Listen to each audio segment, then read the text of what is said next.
तो Deadpool and Wolverine horizon में है और लोकी के माली बनने के बाद यही प्रोजेक्ट ही होने वाला है जो कि मल्टीवर्स को भाई एक होल न्यू लेवल पे तो एक्सप्लोर करेगी, बट इस मल्टीवर्स सागा के कुछ ऐसे नए खिड़कियों को भी खोल देगी जिनसे ये सीक्रेट वॉर्स का रास्ता और भी क्लियर दिखेगा। और जाने से पहले तैयारी तो देखो जरूरी है। तो आज हम मल्टीवर्स को लेके अब तक जो कुछ भी दिखाया गया है, ब्रांच टाइमलाइन से लेके alternate universes, black holes, incursions, pocket dimensions, इन सब पे बात करेंगे। तो चाय पकौड़े उठा लो क्योंकि रास्ता देखो लंबा होने वाला है। तो मार्वल में देखो अनगिनत यूनिवर्सेस के साथ साथ प्रोबेबली इन्फिनाइट मल्टीवर्सेस भी है और हर मल्टीवर्स एक एक ब्लैक होल के अंदर है। मतलब ब्लैक होल के अंदर मल्टीवर्स, मल्टीवर्स के अंदर इन्फिनाइट यूनिवर्सेस और यही यूनिवर्सेस ही एक के ऊपर एक स्टैक है, मान लो एक बिल्डिंग की तरह। सो चलते हैं सीधा अपने ही फ्लोर से शुरुआत करते हैं, यानी सीक्रेट टाइमलाइन से कि ये आखिर इतना पवित्र क्यों है। जैसे कि हमारे ही हू रेमेन्स ने बताया था, 31st सेंचुरी में ही कैंग यानी नथानियल के हर वेरिएंट ने मल्टीवर्स को पहली बार डिस्कवर किया था। सो एक दूसरे को डिस्कवर करने के बाद इन्होंने अपनी एक मल्टीवर्सल काउंसिल बनाई, अपने अपने दुनियाओं का नॉलेज और टेक्नोलॉजी शेयर किया और ठीक ठाक टाइम तक शांति ऐसे टेंट लगा के बैठी थी। बट कुत्ते को भाई चमगादड़ से कटवा दो तो वो मॉर्बियस तो नहीं बनेगा। कैंग तो भाई कैंग ही है। तो जल्दी जब इन सारे वेरिएंट्स का कॉन्करर वाला रूप जागा तो इन सब के बीच एक ऑल आउट मल्टीवर्सल वॉर चालू हो गई। जो लोग एक केले को भी ऐसे बांट के खाते थे वो एक दूसरे के पेड़ को ही अब उखाड़ने लग गए। और तभी भाई इस वॉर पे फुल स्टॉप लगाने कैंग एक वेरिएंट जिसे हम ही हू रिमेन्स के नाम से जानते हैं, उसने अलायत, एक ऐसा मॉन्स्टर जो कि आदमी घोड़ा छोड़ो लिटरली स्पेस और टाइम के फैब्रिक को भी खा सकता है, उस पे कंट्रोल लेके पहले तो अपने सारे वेरिएंट्स और उनके टाइमलाइंस को प्रूव किया। और इस वॉर को खत्म करने के बाद बचे हुए टाइमलाइंस में से कुछ 100% कैंग फ्री। चलो मार्वल जो खुल के बताती नहीं, मैं ही बता देता हूँ। यूनिवर्सेस को हैंडपिक करके पूरे मल्टीवर्स से अलग अपना खुद का एक सीक्रेट टाइमलाइन बनाया, बेसिकली मल्टीपल यूनिवर्सेस का एक गुलदस्ता। और इनमें बाई चांस कभी कोई और कैंग वेरिएंट इमर्ज ना हो जाए तो इसके लिए भी दो फुल प्रूफ स्टेप्स लिए। पहले तो इस सीक्रेट टाइमलाइन को एक सिंगल टाइम लूप में डाल के रख दिया। फिर दूसरा, मल्टीवर्स से ऐसे रैंडम वेरिएंट्स को इकट्ठा करके टीवीए नाम का एक और बनाया जो कि मेक श्योर करें कि उसका ये सीक्रेट टाइमलाइन वैसा ही चलता रहे जैसे उसने डिजाइन किया था। बट सब कुछ वैसा ही चल रहा होता तो मैं वीडियो थोड़ी बना रहा होता, क्योंकि टीवीए के भाई ब्लड प्रेशर बढ़ने का कारण और हमारे अगले चैप्टर का उच्चारण नेक्सस इवेंट्स है। बेसिकली अगर सीक्रेट टाइमलाइन में कोई बीइंग कुछ ऐसा करे जो कि कैंग के स्क्रिप्ट के टोटल बाहर का हो, जिसे नॉर्मली होना नहीं चाहिए था, तो वहाँ से एक सेपरेट ब्रांच टाइमलाइन क्रिएट होता है और उसी मूवमेंट को ही नेक्सस इवेंट कहते हैं। और कैंग ने एग्जैक्टली इसीलिए ही टीवीए को बनाया था ताकि टीवीए भाई इन्हीं नेक्सस इवेंट्स को इरेज करके ब्रांच टाइमलाइंस को प्रिवेंट करे, so that in branch timeline से आगे जाके कोई और कैंग का वेरिएंट उत्पन्न ना हो जाए। रिस्क भाई कतई लेने का नहीं। And even if TVA fail भी हो गई इन ब्रांच टाइमलाइंस को ऐसे रोकने में, तो बाबू साहब ने बैकअप प्लान बना के भी रखा था, टाइम लूप, जो कि ब्रांच टाइमलाइंस के एक सर्टेन लिमिट पे पहुंचने के बाद एक कंप्लीट रीसेट कर देता है, जिसमें सीक्रेट टाइमलाइन को छोड़कर उससे जुड़े हुए सारे ब्रांच टाइमलाइंस इरेज हो जाते हैं। मतलब बेसिकली कैंग साहब ने एक ऐसा फुल प्रूफ प्लान बनाया था जिसमें चाहे कुल्हाड़ी पेड़ को काटे या पेड़ ही कुल्हाड़ी पे गिर जाए, दोनों ही सिनेरियोस में फल तो इन्हीं को ही मिलने थे। बट कब तक? क्योंकि फिर हमारे बगीचे के माली लोकी अपने ही एक थर्ड सिनेरियो के साथ है, जिसके बाद पूरा मल्टीवर्स खुल गया।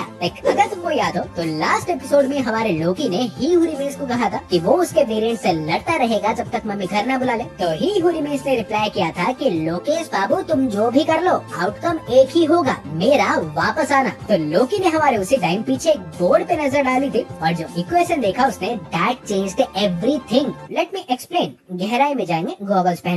कैंग साहब बेसिकली तब तक एक कम्यूटेटिव क्वांटम थ्योरी फॉलो कर रहे थे, एक ऐसी थ्योरी जिसमें इक्वेशन का ऑर्डर चाहे कुछ भी हो बट रिजल्ट भाई हमेशा सेम ही आता है। 1+2 हो यानी सिल्वी को रोकना हो या 2+1 यानी टाइम लूम को बचाना, रिजल्ट हर बार 3 ही होगा। एंड में कैंग ही कुर्सी पे होंगे। तो लोकी ने हमारे इसीलिए नॉन कम्यूटेटिव थ्योरी का सहारा लिया, जो कि ऑब्वियसली टोटल अपोजिट था कैंग वाले से। लेकिन इसमें इक्वेशन का ऑर्डर बदलता है तो रिजल्ट भी बदल जाता है। तो इसीलिए साहब जी ने फिर न लूम को फटने से बचाया ना सिल्वी को रोका, खुद ही सीधा जाके उस टाइम लूम को उड़ा दिया और सारे टाइमलाइंस यूनिवर्सेस को पकड़ के बैठ गए। और अगर तुम सोच रहे हो ये पीपल का पेड़ पूरा मल्टीवर्स है, तो घंटा ये और भी बड़ा होगा, क्योंकि ब्रांचेस हमारे बढ़ते जाएंगे और यूनिवर्सेस और भी बनते जाएंगे। बिकॉज अब जब मल्टीवर्स पूरी तरह से अनलीस्ड है और इसके ऊपर भी कोई प्रूनिंग वूनिंग है नहीं, तो यहाँ पर जो भी हमारे इन्फिनिट नंबर ऑफ लोग होंगे और वो जो infinite number of nexus events create कर रहे होंगे, उनसे भाई धड़ाधड़ ब्रांच टाइमलाइंस बनती जा रही होंगी। ब्रांच का ब्रांच, ब्रांच का ब्रांच का branch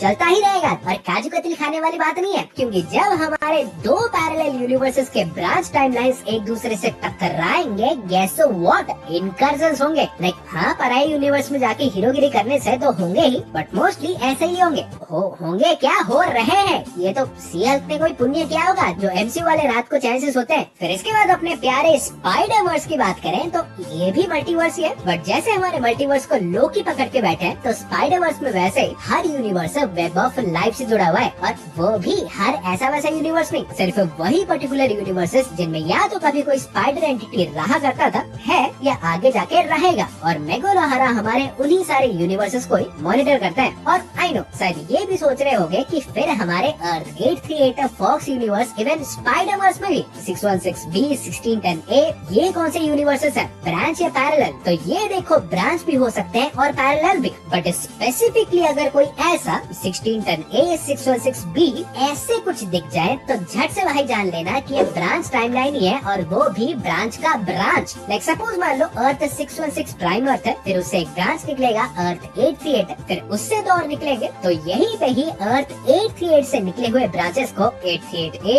838B and so on ऐसा कहा जाएगा। बस फर्क इतना है कि स्पाइडरवर्स वाले लेटर्स यूज करते हैं और टीवी वाले नंबर्स। फिर इसके बाद बात करें दो सबसे इंटरेस्टिंग चीज इस मल्टीवर्स सागा के, यानी ब्लैक होल्स और पॉकेट डिमेंशंस की। तो ये दोनों ही देखो यूज करने आ गए, तो इनसे अच्छा कोई है नहीं, बट कर नहीं पाए तो इनसे बुरा भी कोई है नहीं। लाइक पहले तो हमारे पॉकेट डिमेंशंस की बात करें, लाइक क्वांटम रियल में गैप जंक्शन, कैंक्स का काउंसिल भी मान सकते हो। तो ये सारे के सारे देखो, एवरी सिंगल वन हमारा स्पेस टाइम के बाहर यानी यूनिवर्सेस के बाहर ही एग्जिस्ट करते हैं। और इसीलिए ही ना कि ओनली इनमें फ्लो ऑफ टाइम वगैरह सब अलग होता है, बट ये भाई एक तरह से सारे यूनिवर्सेस को जाने का रास्ता भी है, बस स्टेशन ही मान लो। इवन ब्लैक होल्स तो इनसे भी औसम है, क्योंकि ना कि ओनली ये मल्टीवर्स को कंटेन करते हैं, बट दूसरे यूनिवर्सेस ट्रैवल करने के लिए ये गेटवे भी बन सकते हैं। एंड इवन अगर यूज करने लायक सफिशिएंट पावर भी है, तो इन्हें इंस्टेंट टेलीपोर्टेशन के लिए भी यूज किया जा सकता है, जैसे कि हमारे अपने एरिसम ने किया था। चिंता मत करो, अवेंजर से जल्द ही कोई ब्लैक होल में कुत्ते दिखेंगे। तो हाँ गाइस, आज के लिए यही सब था। और मल्टीवर्स घूमने के बाद अगर तुमको ये वीडियो पसंद आई हो तो प्लीज यार लाइक कर दो, पेट्रोल तुम्हारा थोड़ी है। और ऐसे ही रापचिकदार मल्टीवर्सल कंटेंट पाते रहने के लिए चैनल को सब्सक्राइब कर दो। और इसी के साथ मैं तुमसे मिलूंगा एक और टाइमलाइन में। सो गाइस, तब तक बाय